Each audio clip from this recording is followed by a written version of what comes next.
Hey, welcome back to the podcast. Real quick note before we get into it. I've been slacking on the podcast, so it's been a little while since I uploaded them. I recorded all this a while back, a few weeks back. I just haven't put it together and uploaded it. It's a little bit quiet. I listened back to the old podcasts and I realized I'm not sitting close enough to the microphone. So you're gonna have to listen to this in a quiet room. I'll try in the future to record closer to the microphone as well. I'm going to upload another episode immediately after this, a sort of bonus episode to make it up for not having many episodes up. Hope you enjoyed this episode of the podcast, and I'll see you soon.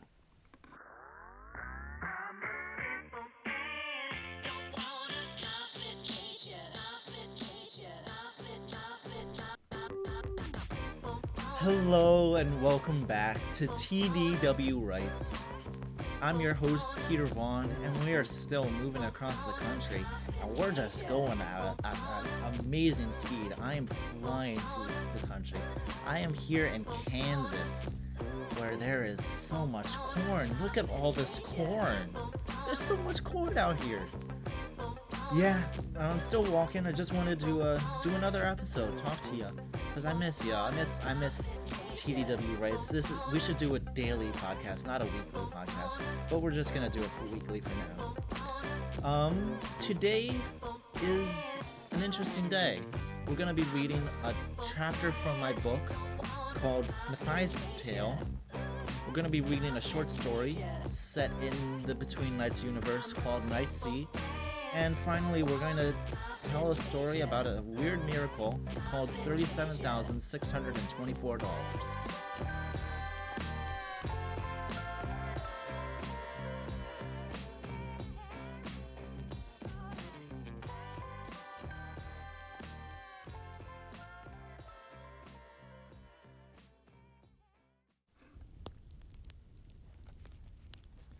The fire crackled, and Rupees took a moment to relax, his dinner sitting heavily in his stomach. The group had elected to eat their meal around the campfire, instead of going to the dining hall. The night sky was filled with stars, and Rupees gazed in amazement at the tiny specks of light. Matthias and Joseph spoke on the other side of the fire about their families. Kathy played a cheery tune on a small white flute, and everyone else elected to clean their dishes, finish their meals, or just stare at the fire. Jonathan took a long wooden pipe from his pack. I must say, I've heard that smoking is quite unhealthy, Sir Jonathan, Abigail said abruptly. Jonathan laughed. You need not call me Sir anything, and I believe my friends express the same opinion. And you are right to say that smoking isn't healthy. Frequent smokers known to cough often, breathe heavier, and all around smell bad, he said, winking at Abigail. But I rarely smoke, and when I do, I smoke small amounts of very light, flavored tobacco. I admit, it is a bit of a habit of mine that on the evening before every mission I go on, I help ease my tension by smoking a little. If it is unpleasant to you, I shall put it away. Abigail smiled. That's quite all right, but thank you for offering, she said. You smoke to ease your tension? Rubies asked. Are you, an experienced knight, nervous about the upcoming mission? Jonathan again laughed, and slowly everyone began to pay more attention to the conversation. Indeed I do. It is not a worry over whether I will live to see the end of it, but more of an eagerness to do my best to please the king. I suppose I work myself up about it. Rupees nodded, hearing wisdom in Jonathan's words. Yes, I believe I speak for all of us when I say that we feel a slight pressure to do our absolute best in the near future, Humungo said, his deep voice flowing with the music. Fascinating, Joseph said. Here I believed I was the only one to be nervous. So, how do you all ease your tension? Pia asked. The young knights looked to their older counterparts for an answer.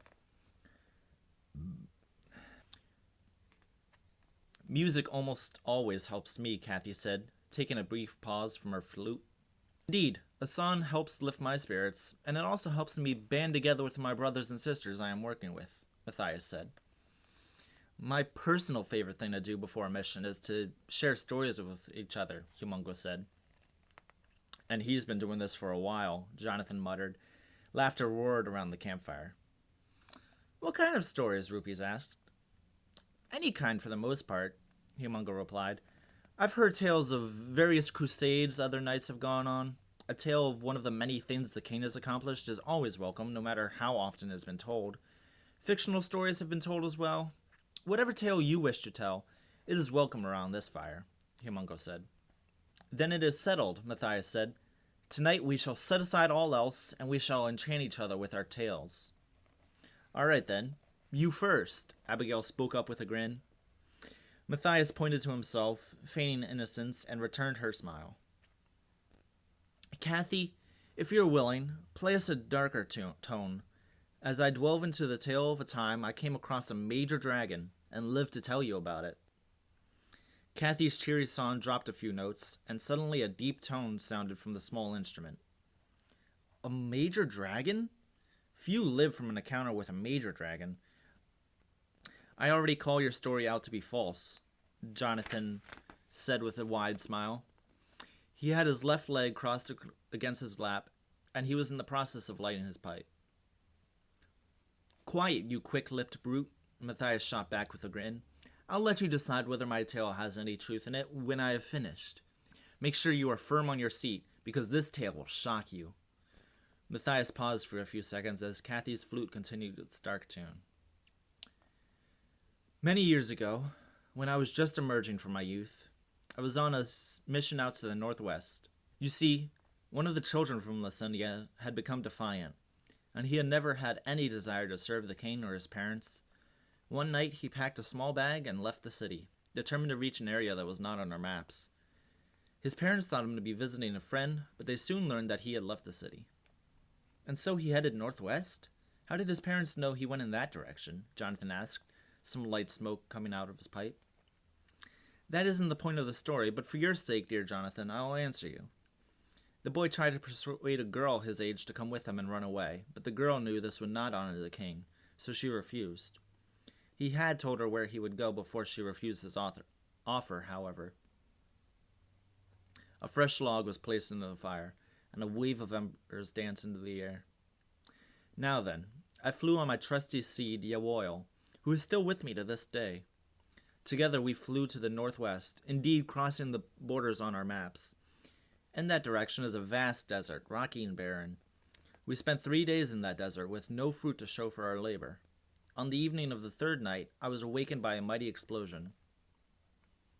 Now, this explosion was a small distance away, so I wasn't injured, but I decided that I should investigate this strange occurrence. It seemed that the ground had given way, and revealed a great ravine that stretched down in the darkness. Naturally, I strove to explore it. I tied a rope to a nearby boulder, equipped myself with a torch, and began to descend the rope one-handed. Rupees looked around at the occupants of the campfire. The younger knights were all wide-eyed and listened to every word Matthias spoke. All the older knights were interested, but they had a slightly hesitant look on their faces. Rupees smiled and returned his attention to Matthias. Now I should ask, do you youngsters know the difference between our dragons called riding dragons and major dragons? Matthias asked. Joseph immediately spoke up. I do, sir. I'm quite interested in dragons, and I've done some research on them. Major dragons are rare, much bigger than our riding dragons, and much more independent. They usually have a collection of treasure, they can breathe fire for much longer than our dragons, and that's where most of the facts stop. Legends say that major dragons are able to communicate with people when they wish, but I do not know how. Ah, you know much about these beasts. Little did I know when I was descending into the ravine that I was entering the lair of one such dragon. The bottom of the ravine ran for quite a distance, and at one end was a large cave. I only learned that a major dragon resided there when a large stream of fire flew mere feet above me. I dove behind a nearby rock, but I believe the dragon could have sniffed me out from a mile away. As the dragon neared my hiding place, I leapt out, sword in hand, and swung mightily, trying to drive the creature back. I carried a shield back then, and thank the king that I did, because twice the dragon nearly cooked me alive, if it weren't for that shield. After many minutes of driving the beast back into the cave, it suddenly stopped fighting.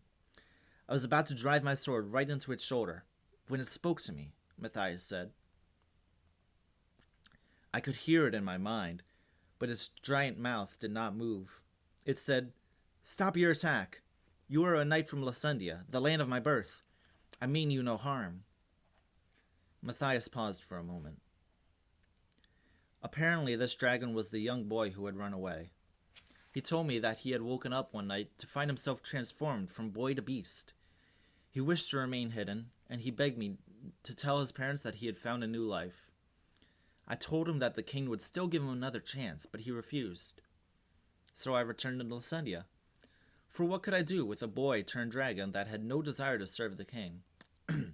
The king desires people to come to him willingly, and I will not force anyone to come to the king, man or monster. His parents believe that the boy is living in a far-off land, and as far as I know, the dragon still lives happily to this day, for now. Matthias grew quiet, signaling the end of his tale. Everyone clapped and looked to each other. "What a wonderful story!" Pia exclaimed. Jonathan huffed. A well-spun yarn, but I believe it not to be true at all." "What are myths without some truth?" Kathy said after she finished her last few notes. "I believe some, but not the entire tale." Most of the youth agreed with Kathy. "Ah, you are a wise lady. Indeed, parts were fabricated, but there is indeed some truth hidden within.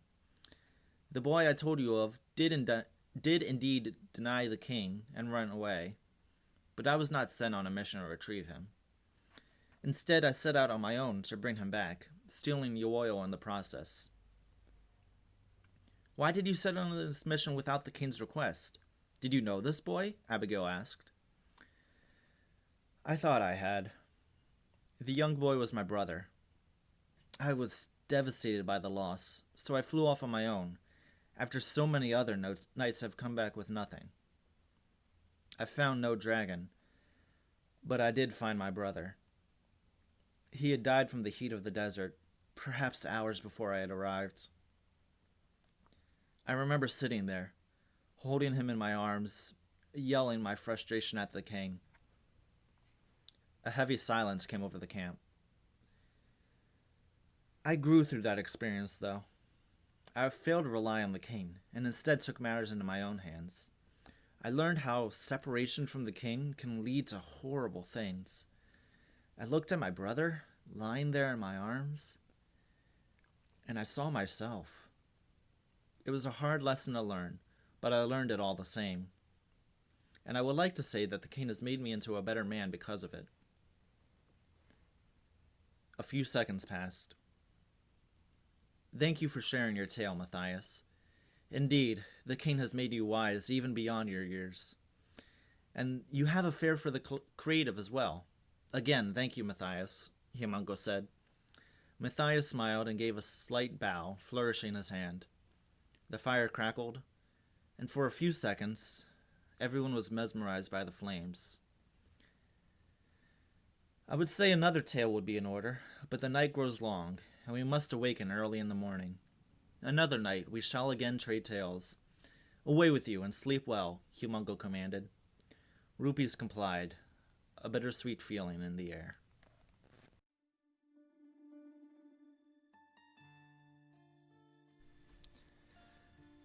So that tale was called Matthias's Tale. It's chapter 9 from my book Between Nights. And it's one of the few chapters in the first act of Between Nights that was written after I wrote the act. I originally wrote the first, at that time, like 8 chapters, in like 2014, 2013, a long time ago. And maybe like in 2017 or 2018, I was looking at that first section and I decided it didn't really have enough content in it, didn't have enough stories, didn't have enough character building.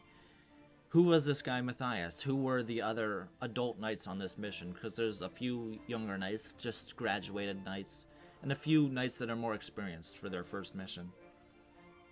So I wanted a story that helps strengthen those characters, helps understand their motivations, why are they serving the king and everything like that.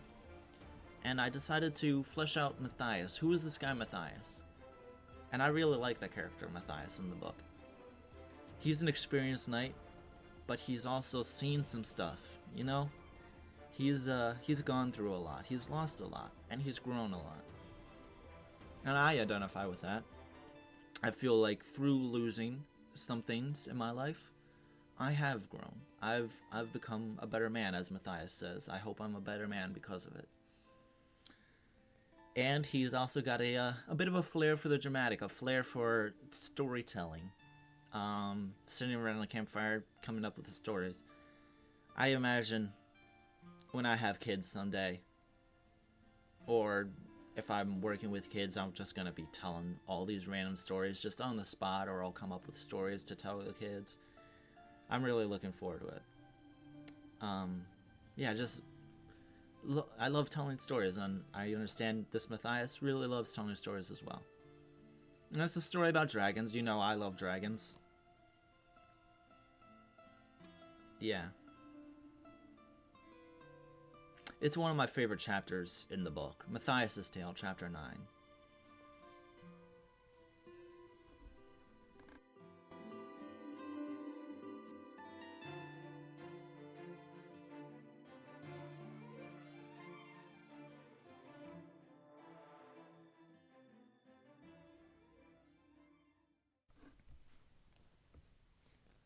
Aye, that is a beautiful cabinet.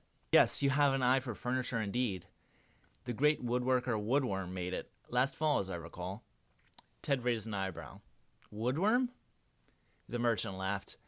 Yes, I suppose with a name like that, your parents might destine you for a certain field such as carpentry. He loosed a hearty chuckle and rubbed his belly. Let's see, will you two be carrying that on your own? Ted looked at Beth. You okay with that? Beth gave at Ted a hurt look. Do I look weak to you? Ted grinned. We'll carry it ourselves. The merchant stroked his beard. Then, as I recall, that'll be 2 bronze and 13 silver coins. Beth looked in her knapsack. Ah, well, I have 50 bronze coins. Could you make change? The merchant nodded. Ted leaned over to Beth. I still don't know how you make sense of the currency here. It's been months, and I still don't have a clue. She shushed him. The merchant pulled out a single gold coin. For a pretty lady such as yourself, I can bear to let you take the cabinet for a little less than the agreed price. 48 bronze coins should do the trick for this 1 gold.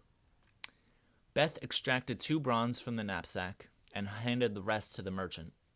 As she reached to grab the money, a small lump quickly moved down the man's sleeve and leapt out onto his wrist with a tiny roar. Immediately, Ted and Beth reacted. Ah! Ted said. Aw, Beth cooed. What in the world is that? Ted asked. The merchant chuckled. Ah, yes, this is Nightsea, a micro-minor dragon. She likes to imagine herself a major dragon, however. Nightsea swiveled her black, scaled head around as if she understood the merchant and hissed, letting loose a tiny plume of smoke. Beth was melting next to Ted. I've heard of minor dragons, but I didn't know they were this cute. Well, yes, usually they're about twice as large as Nightsea is at her age, but she's simply stopped growing. Legend says she is the tiniest dragon in all the land, but she keeps a hoard. Ted looked up at the man. What does she protect? The merchant nodded at the money in Beth's hand, that coin in particular. She isn't interested in bronze or silver or even other gold. That 1 coin and that one only. She won't be parted from it. Beth, in the meanwhile, had somehow convinced the dragon to leap into her hand. Nightsea picked up the coin with her front paws, sitting on her hind legs and holding the coin close. To Ted, it almost seemed as if the dragon was smiling. Beth held the hand close to her knapsack. Go on, she encouraged. With a small yip, which even Ted had to admit was adorable, in an otherworldly kind of way, Nightsea leapt into the bag. After a short second, her little head poked out of the opening, and she yipped again, letting loose another tiny plume of smoke.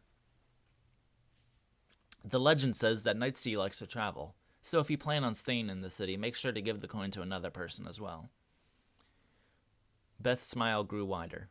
Actually, we're part of the caravan, so little bitty Nightsea here is going to get to see the world all right. Ted half groaned, even though he liked when Beth was this cute. Oh, please, make it stop, he poked. The merchant raised an eyebrow. You two are from the Lasenian caravan? Do you plan on carrying this cabinet all the way across the lands? Beth glanced to Ted. No, we have another plan for it, she casually explained with a smile. As the sun began to set, Eleanor opened her door to find something that surprised her. The Lasenian caravan had left the city, sleeping in their tents for the night, but the most beautiful cabinet sat on her front stoop. The only explanation for this strange gift was a small note sitting on the shelf inside. Dear Eleanor, your story touched our hearts. The both of us are so sorry for the loss of your husband and your son, but stay strong. We didn't lie to you earlier. The king will provide for you. We love you, and we know you can use this for making those delicious pies. Love, Bethany, Theodore, and our newest friend, Nightsea.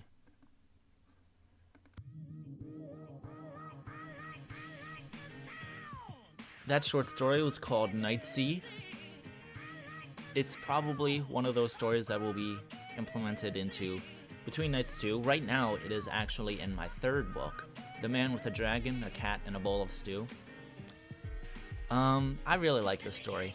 About a year ago or so, there was a writing prompt floating around, and I saw it all over social media and Reddit and all these places about basically what this story is about. There's a very tiny dragon whose entire hoard is just a single gold coin, and it won't be parted from it. And after ignoring that prompt for a little while, I was like, I gotta write a story about it. So I wrote this. I wrote Nightsea. And it's a very, I imagine it's a very cute little black tiny dragon that fits on like a quarter or something. And yeah, I love it. It's very cute just to imagine it. A micro minor dragon. Also, I have no idea what the story of Eleanor is, because I wrote this story standalone. So Ted and Beth deliver this cabinet that they buy to this lady, this widow apparently, Eleanor. And honestly, I don't think I'm going to expand on her story at all. I don't think you need to. You can fill in your own blanks. Wonder what happened to her husband and her son. And apparently she likes making pies, because that's what Ted and Beth say. Maybe they had a pie. Maybe they visited Eleanor, and Eleanor made them a delicious pie. But it's a nice act of kindness to just some stranger, an act of love. Someone that's hurting, someone that needs some love in her life. And I have no idea what her story is, but it's cute. I like it. Also, I don't know the currency, how currency works in this universe, and I poke at that by having Ted not know either. There's another short story I wrote where basically Pia gives the two kids, Ted and Beth, gives them a gold coin and says, I believe that the gold coin is worth a week's wages or a day's wages or something like that. I'd have to look it up. But yeah, other than that explanation, there's no explanation for what silver coins are worth or bronze coins are worth. Yeah.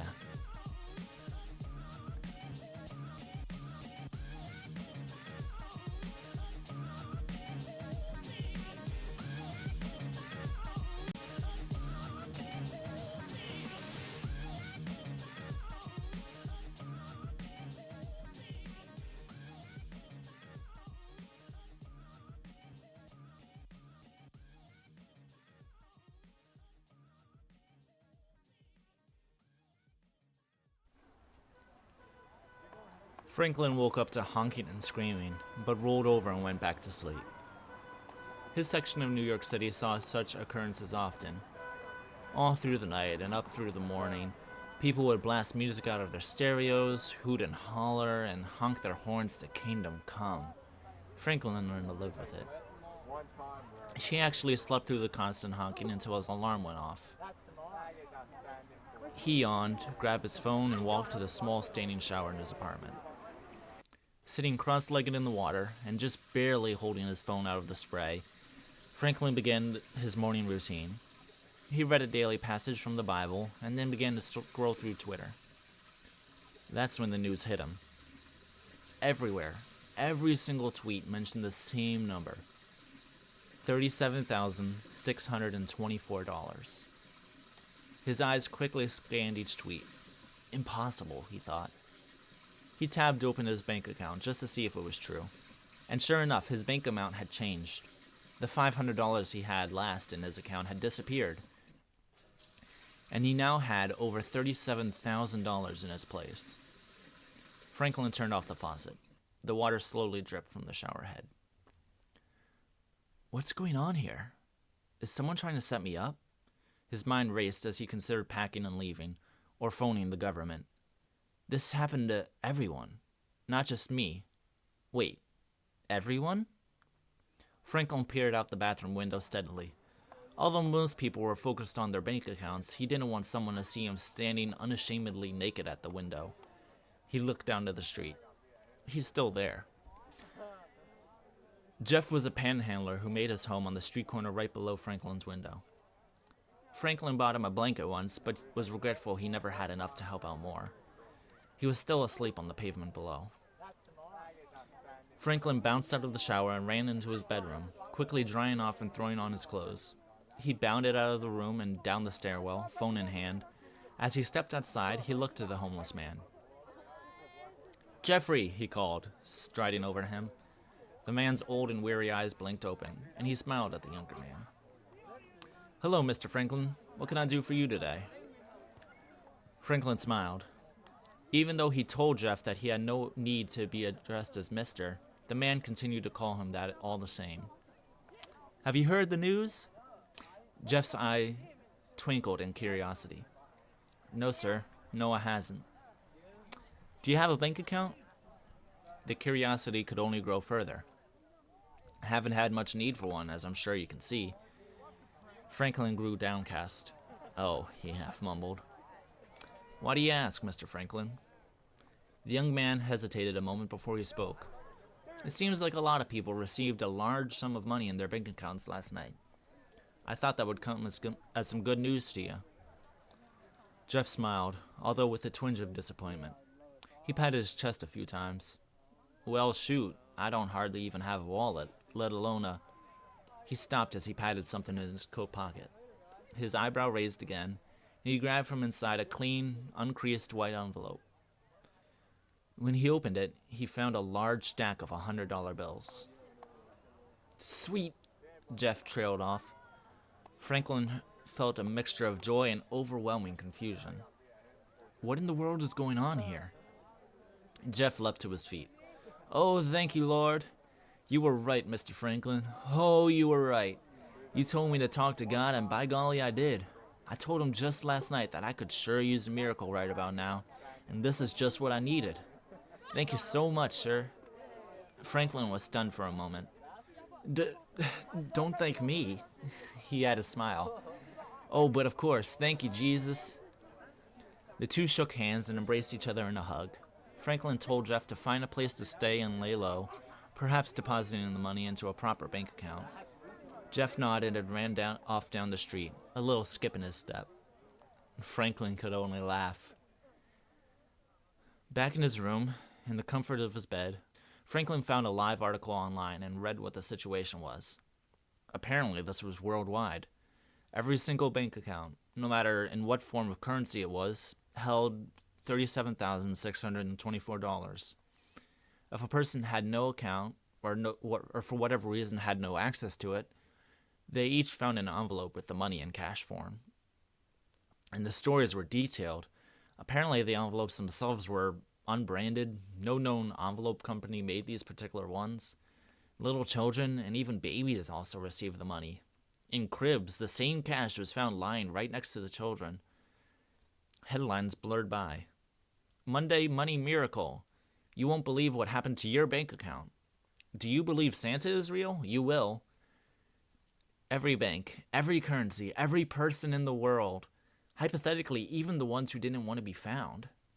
The newspapers also reported on the formerly rich, those who were worth billions before the miracle. Compared to before, they felt like they now had nothing, and they demanded answers. Who had done this? Why had they done this? Where can they get their money back? Franklin leaned back into his bed and reopened his account statement. $37,624.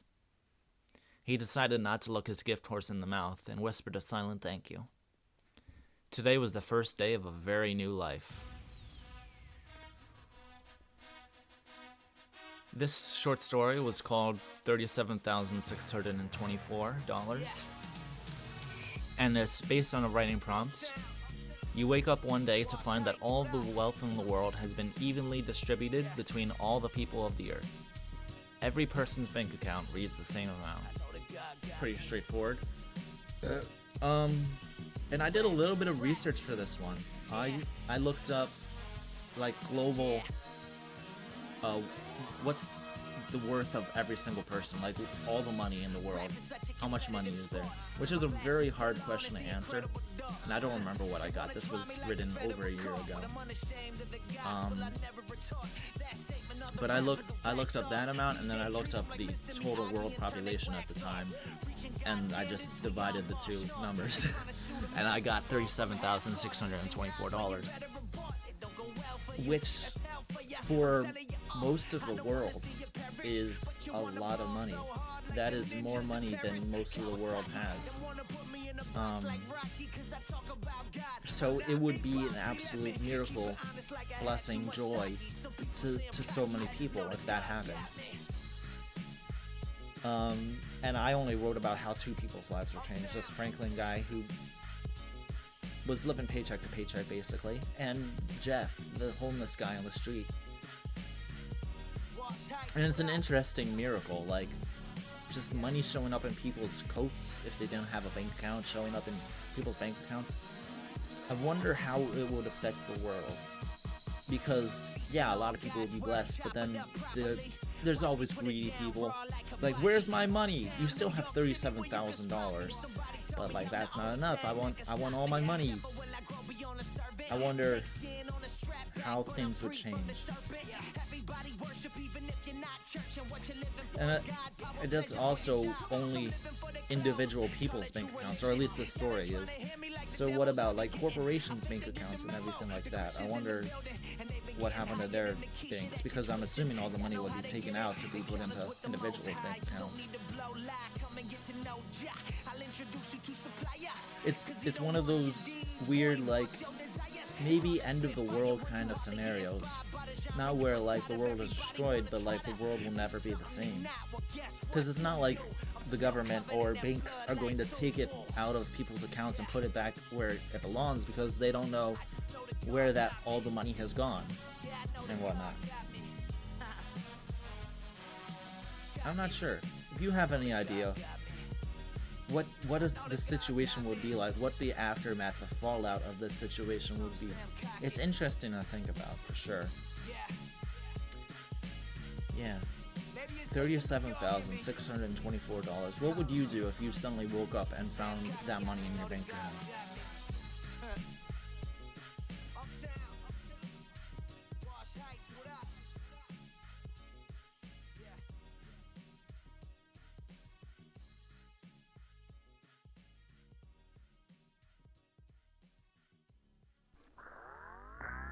And that's our show. Man, there's another one in the bag. I hope you enjoyed very much. This was an interesting one. One longer short story and then two minor short stories. If you would like to read more short stories of mine that have not been covered in this podcast, if you want, you can go back and listen to older episodes. Or I have a few books out. My first book is called Fantastical, Tales of Other Worlds, Mythical Creatures in the Afterlife. My second book is called Short Tales of Wondrous Things. My third book is called The Man with the Dragon, a Cat, and a Bowl of Stew. And I've also got a novel called Between Nights, where you can find that if you message me. I hope you enjoyed listening to this episode. If you would like to help with this podcast in any way, such as reading a short story on it, get in contact with me. I'd love to hear from you. My Instagram is TDWFan, and my Twitter is TDWFan or TDWrites. This episode was written, produced, edited by me as well. And yeah, hope you enjoyed. Thank you so much for listening. We'll see you in the next one next week. Bye.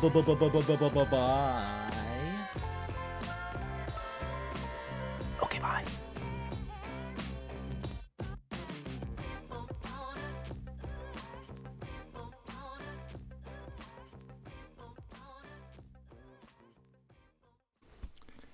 This is TDW.